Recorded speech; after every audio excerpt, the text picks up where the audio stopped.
Shalom, this is Sophia, the AmaruKhan Miriyam, and I was getting some downloads or uploads rather on this whole concept of energy philanthropy, and I just wanted to kind of like ride on this vibration and put this into the ley line because I mentioned it yesterday because like I was saying, Marina Jacoby, she does a live meeting or live channeling session every week, and I was watching the replay, and she used this term, energy philanthropy, and it just like sparked something like, wow, what does that look like, what does that mean? And so I just think back on the reason why I started this channel, doing my the daily prayers, with the cards, with the tarot readings, and looking at the celestial alignments and all of that.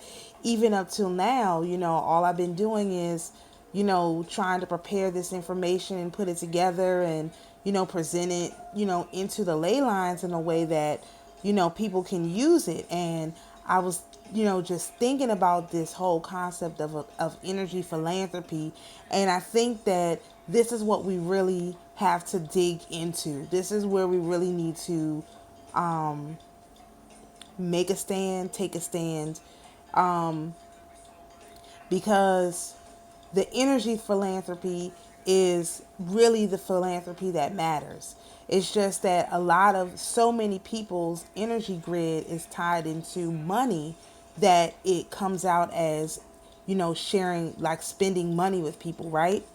But if you have detached your energy from money, now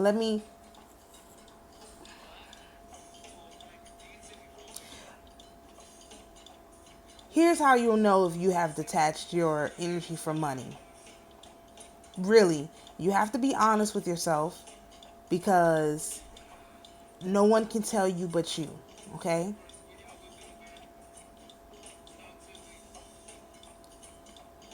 You'll know that you have detached yourself from the energy of money when a problem of money comes up. You immediately recognize that money is not going to solve the problem.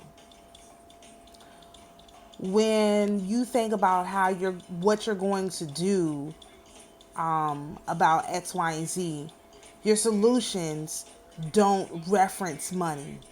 Meaning, a long time ago, I asked people what were they going to do when they retired. Is it time to retire? I remember. And some people's retirement was based on when they had enough money to retire, right? You are still kind of in that matrix, as you're still on that vibration of money solving problems. If you are of the understanding that any decision that you make could either make you money or cost you money. Like, it's your decisions that you make are reference to money, even jobs, even businesses, even careers. If they are reference to money, then you are more than likely still in the money matrix. And if you willingly, or if you're unwilling to exchange, close the door, please. Okay. If you're unwilling to exchange money for time, you are probably caught into the money matrix, or the money vibration. The money as energy vibration. Let's put it that way. If, oh gosh, I hope I didn't lose sound. If you, okay, so here's how you know if you're not caught into that vibration. If you make decisions based on what feels right. If you get a certain inclination to do something, you do it without regards of what it's going to cost, what it's going to feel like.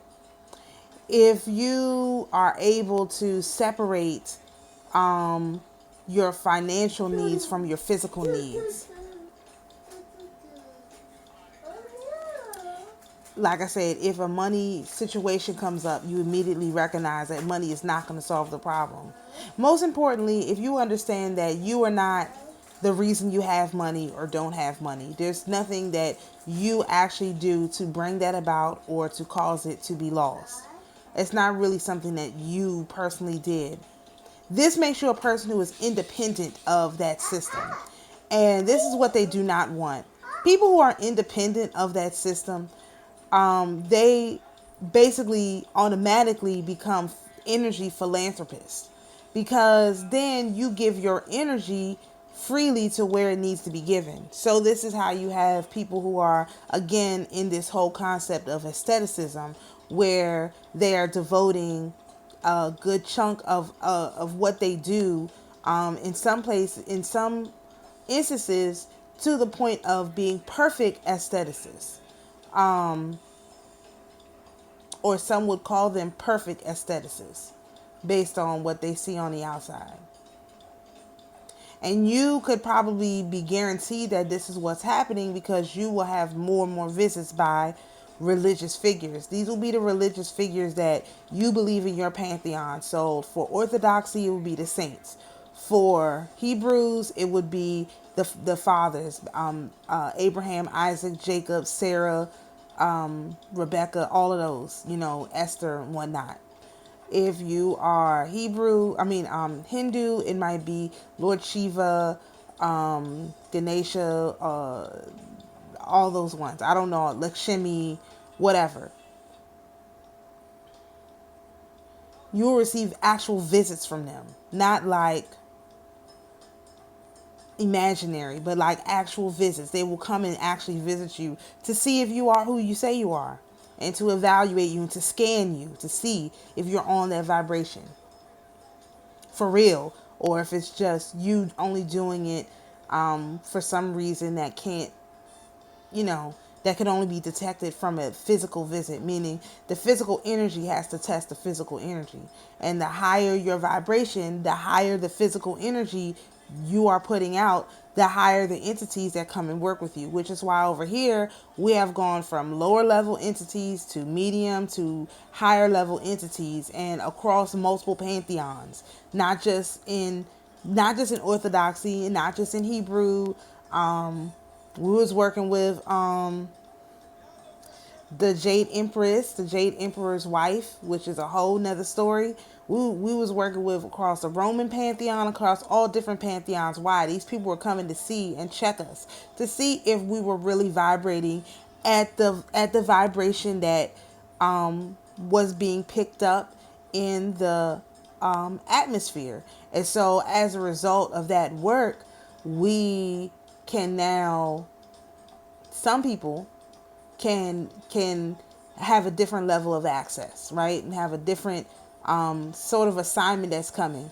Now, I listened to a video this morning I listened to a video from Magenta Pixie, and that was basically confirmed the feeling that I had yesterday, which like I said, she basically confirmed it, because the people who are able to vibrate on this high vibration, you are being removed from old groups of people who are not on that vibration. Even if you think they're on that vibration, you're being kind of set apart from them and put into groups of people with people who are really on that vibration, not just kind of like faking the funk or pretending or whatever they're doing to pass muster from on the internet level. You're being connected with people who are actually on the vibration that you hold. And again, if you go along with it, it's easy. And if you fight against it, then it's much harder. So I suggest going along with the changes and not fighting against them, right? And so if you are now noticing that people are going to be taken off my channel. I don't care about that. Go wherever it is. But if you are noticing now that you're being coalesced around certain groups, now my group is going to be small. I can't do anything about that. It's because the job that has to be done over here is really, really specific. And from what I understand, it's something that was started with the Tower of Babel. I just heard Fernando say that on his video that he live streamed yesterday, and I can understand why that the timeline issue would be something that I was heavily focused on, because that is going to help us to know what it is that needs to be done. I'm going to have to do some more digging on that. But back to this concept of the philanthropy, the energy philanthropy. When you are rebuilding yourself, it takes a lot of energy. And more than likely, you need someone who can hold the vibration that you need to be able to get to. And the more time, so the healing isn't necessarily from, how do you describe this? It's not the healing is not necessarily from what that person is doing per se, but how they can project their vibration onto you. And so some people can do it through prayer and fasting. And like Jesus said about those who couldn't cast out those strong demons, some people can do it through herbs. Some people are qualified to do it through multiple different ways. Okay? And so what that looks like is, when you have the opportunity to heal somebody, you actually heal them. Whatever way that you can do it. And some people, they need mental healing. Some people, they need physical healing. Some people, they need spiritual healing. Some people need, a combination of different ones because of how broken down they are. And maybe you are not capable of doing all of those. But sometimes fixing one will actually help to fix the other, because these are spirits that are on people. And when you kick one out, sometimes it's enough to kick out all seven. I.e., when Jesus cured Mary of all seven demons at one time, or when Tobias, reclaimed the energy of all seven dead husbands by being able to be the eighth. You know what I mean? That kind of energy. And so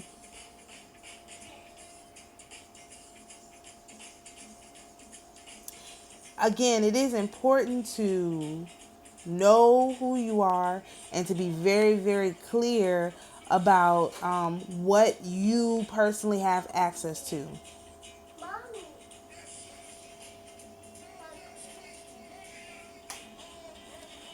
It's also important to, in my opinion, trust the ones who are working with you. This could be a very difficult thing for some people, and this could be not so difficult. But the ones who are working with you, the spirits who are working with you, likely have been with you for thousands of years. You all have been traveling as a group for thousands of years. And so this is why people who question their spirit team too deeply will find them removed from their spirit team, because you don't need that. You don't need this. You don't need this. Okay. That's it. Goodbye. Okay, goodbye. Thank you. You don't need it. Close the door, please. No, you don't have to lock it. Just close it in case if he needs to come in here, he can. Or let me put this as a warning. That's what this is. Those who question their spirit team are likely to have them leave at this point. And it's not that your spirit team is always right. Absolutely not. They're not always right. However, if you're not loyal to yourself, and even if you're not 100% on board with the exact plan and the way that it's going, that's a conversation you can have within yourself personally. It does not behoove you to have these conversations with people, period. You want to decide within yourself whether you agree that this is going to work or it's not going to work based on your own feeling.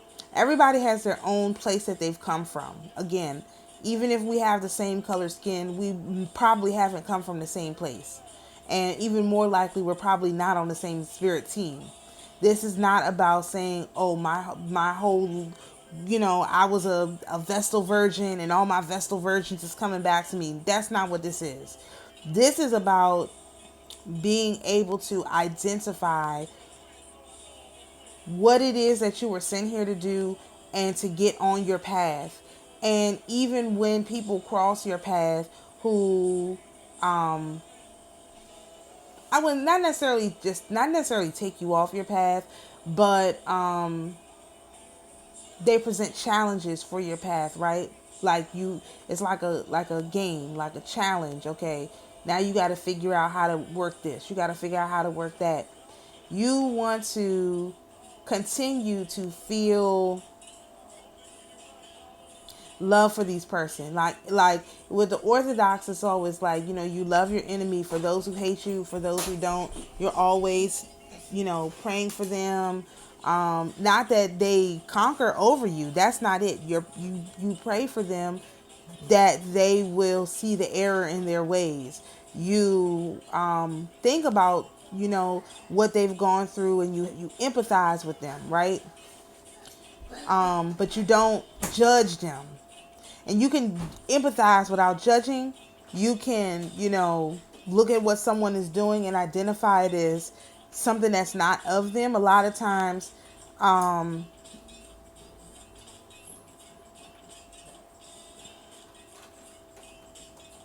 once you understand how you personally are attacked, which is about knowing who you are, it's easier to identify an attack and know that it's an attack. Even if it is a person that's doing the attacking, understand that it's not the person. There is a person involved. These entities do use physical bodies, but it's not meaning that it's the actual person. So I try and separate the actual person from their actions as best that I can. Not saying that when somebody does me dirty, I'm going to take them back and, not that. That's what we can't do. Once you see that they've, done you dirty in some kind of way, yeah, you shouldn't probably be taking them back. But if you see, like somebody engages, like I had a dream once, and in the dream, one of my friends was yelling and screaming at me at the top of her lungs. I just sat there. I knew that I could talk. I had the ability to talk, but I didn't say anything. I just let her yell and scream. And I got a call on the phone, was like, hey, we need you over here. And then while she was yelling and screaming, I just got up and walked out.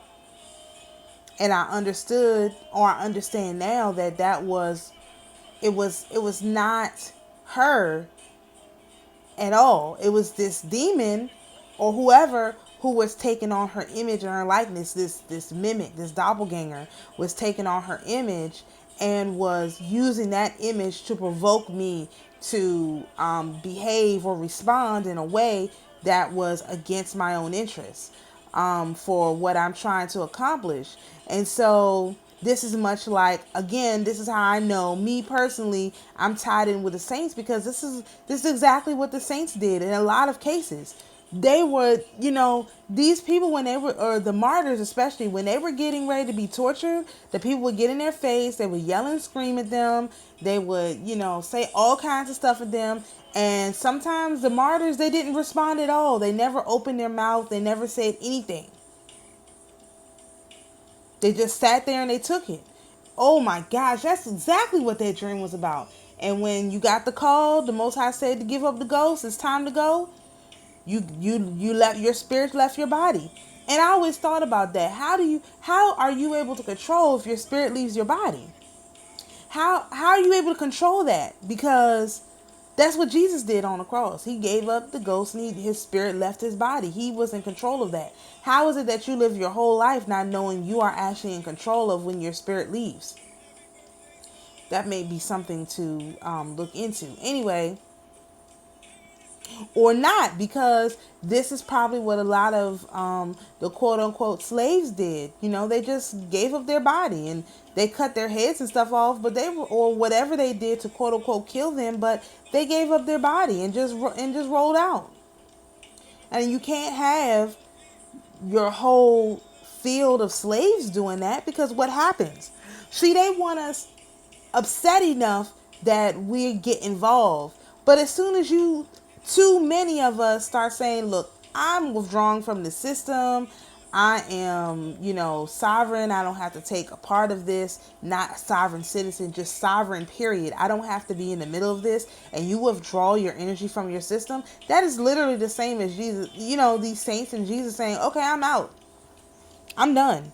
But you can't say I'm out, I'm done, and then you're still, dibbling and dabbling back in. You can.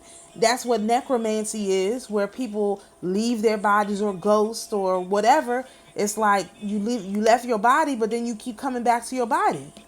Which one is it? Did you leave your body and go to glory, or are you still here? Which you got to make a decision, and that's where we are. We have to make a decision.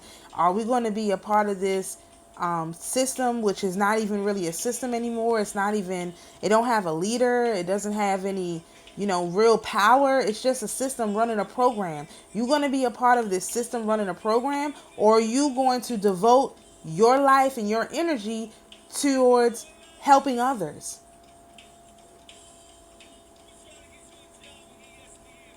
And helping others with no price tag.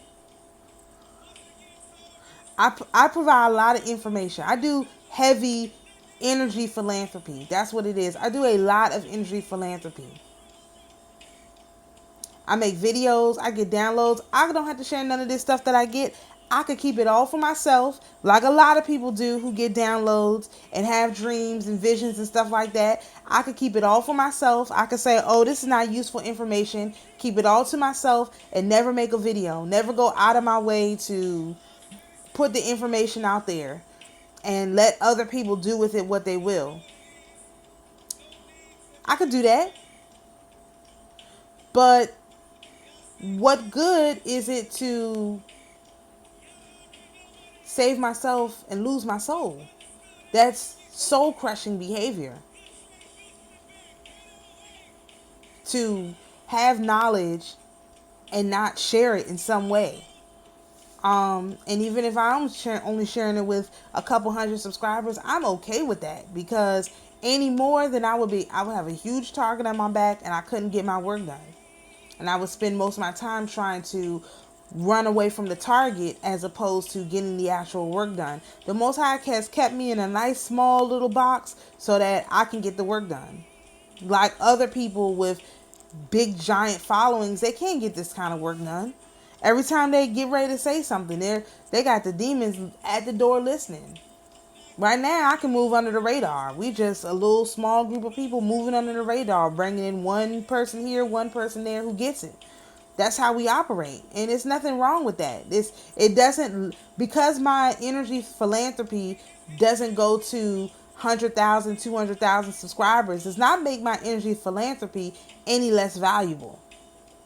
And that's what they want you to believe. Like, oh, well, you only have a certain number of followers, so you're not really a philanthropist of your energy. I'm like, forget that. I spend all day, all night in this in-between realm doing these multiple things. You're not going to tell me that my energy philanthropy is not as valuable as the next person because I don't have the followers. I don't care about that. It's not about the followers, because I understand that as a child of the Most High,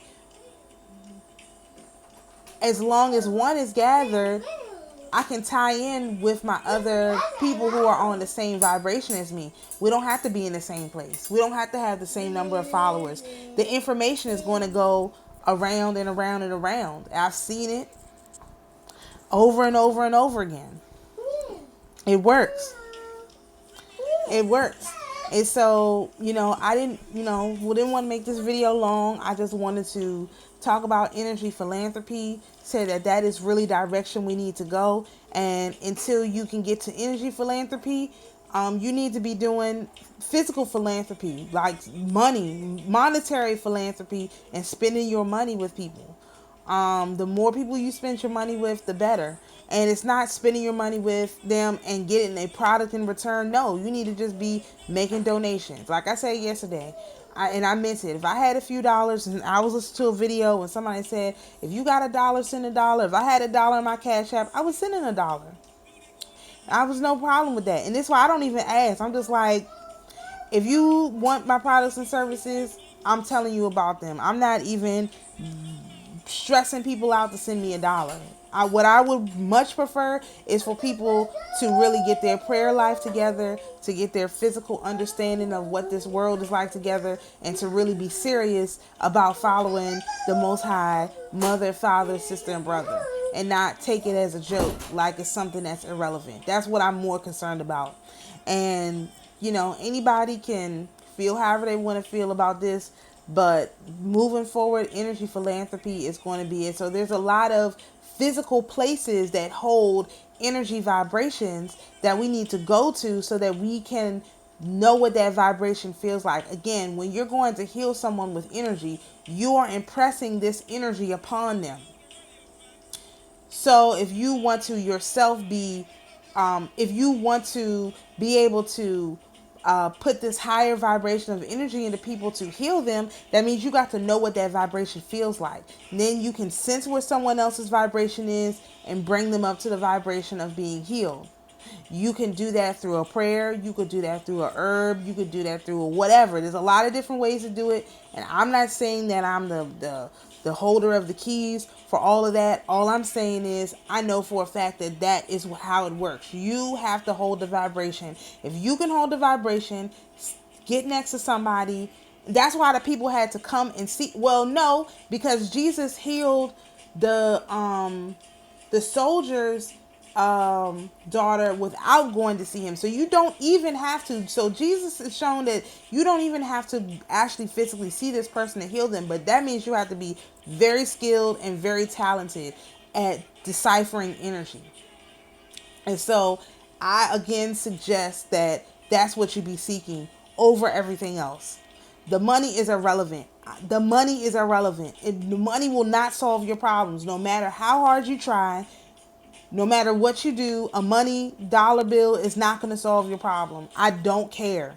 I don't care. I know people don't want to hear that. It's just 100% true. Money is not going to solve your problems. What is going to solve your problem is knowledge. The knowledge of yourself and what you are capable and able to do and who you are tied to. That is what will solve your problem.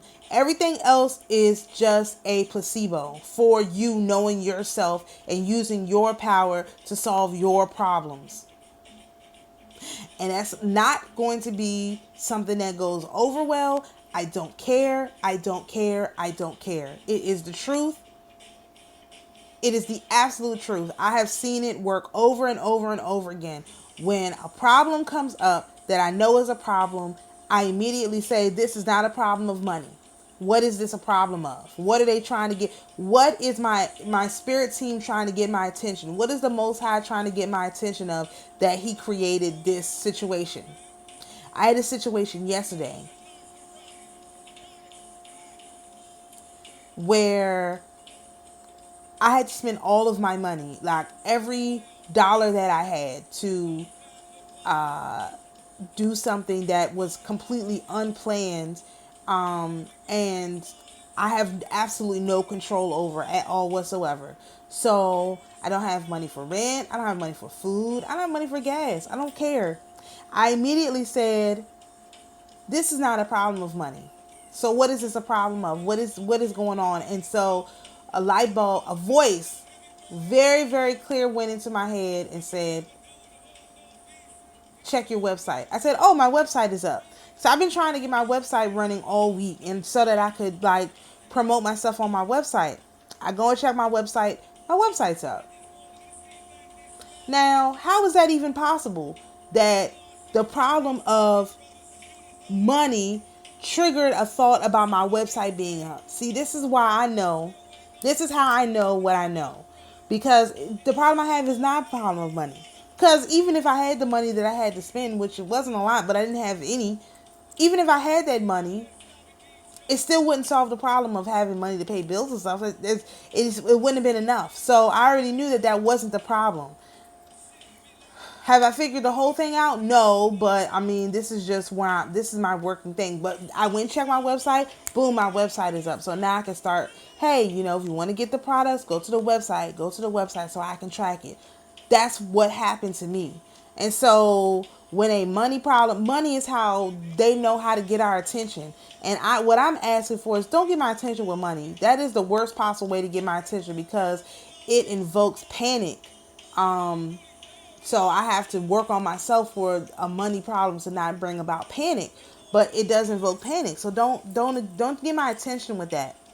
But in that case, I didn't panic. I just said, okay, well, what is the plan here? And I heard a voice clear as day. Check your website. Oh, my website must be up.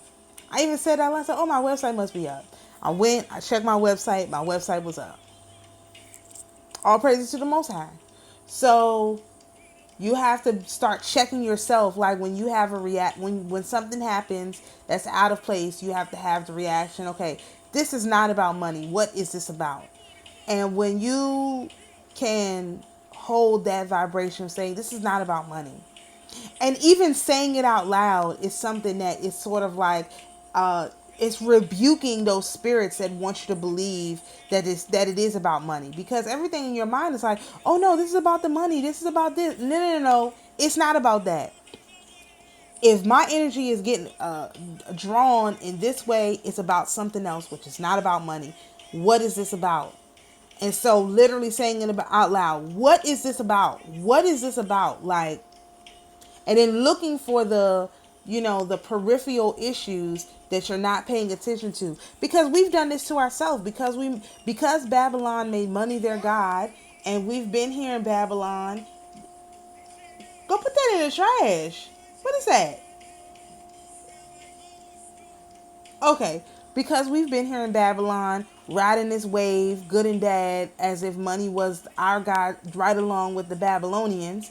That's what they use to get your attention. So when that's no longer your God, you are not worshiping money as your God, then they will use other things to get your attention. Like maybe y'all don't worship money as your God. Maybe you worship your children as your God.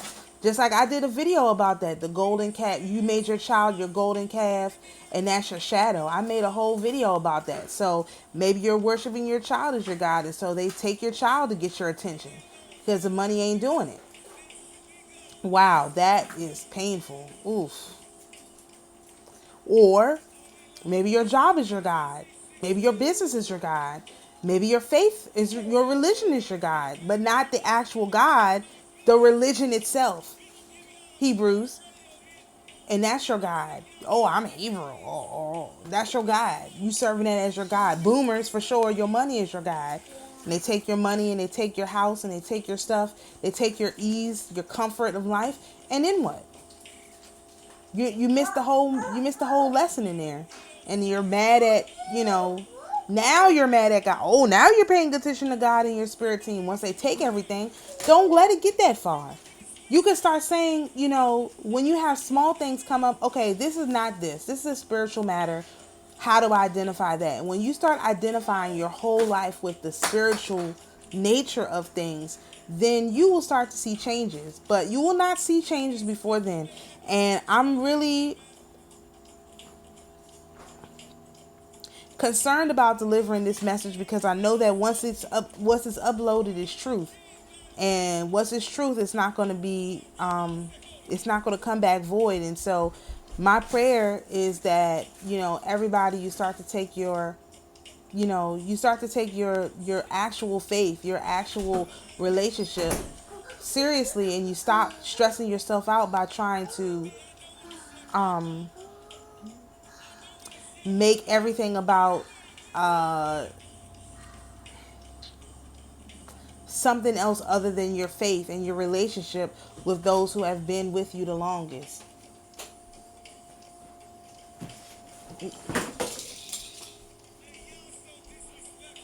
So that's my suggestion. That's my hope. That's my prayer. That's my wish, that you you take this seriously, you start digging in with your energy philanthropy, you will see that that will bring you the fastest uploads, the fastest upgrades into your physical situation, by lending out your energy to people, helping people deal with things, cope with things, learn things that you know, sharing your energy. If this is going to be an energy based system, we have to start treating our energy, excuse me, excuse me, we have to start treating our energy as our major commodity. And it's not going to take much, just a shift in thinking and a shift in understanding. And I know that we can do it. And I do, say, Lord have mercy to the people who don't get it. I don't know what to say. There's not much more I can tell you. Otherwise, you better be doing heavy, heavy physical philanthropy until you can dissociate and detach your energy from the monetary Babylonian money magic. And that's a lot of people out there. And I do indeed feel very bad for these people, to be honest. But the Most High's will be done. I'm just the messenger channeling in the information. I did want to get this into the ley line. So shalom, everybody, and have a great rest of your day.